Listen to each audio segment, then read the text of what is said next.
Inflamex is an institute for inflammatory diseases, is a network of excellence, is built to understand inflammation and fibrosis. What's lacking in the country is something like this network that bring together different units, different researchers to get together and to create together new ideas and new projects to understand, but also to generate new treatments for inflammation.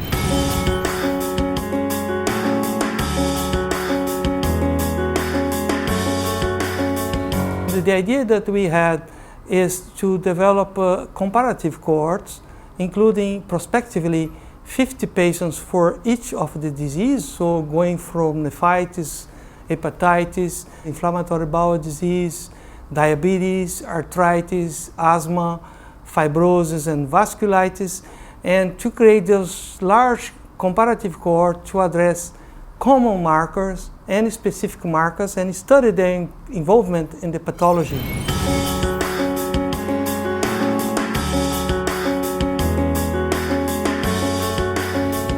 One of the goals of Inflamex is to generate this kind of models to mimic the inflammatory diseases and to use them as proof of concept for new biomarkers.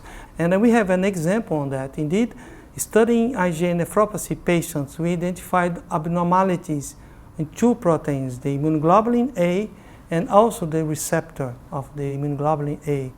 And indeed, we create animal models expressing the human IgA and the human receptor, and these animals develop the disease. Not only they develop the disease, but they also express markers that are being able to identify that are common to other diseases, the intestinal diseases such as celiac disease.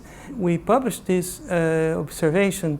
Immediately an American company contacted us because they develop a product that only works on the human protein. And indeed it works. We have extremely interesting results, really clearing the disease. So it's extremely encouraging for putting this drug in a phase 1, even to phase 2.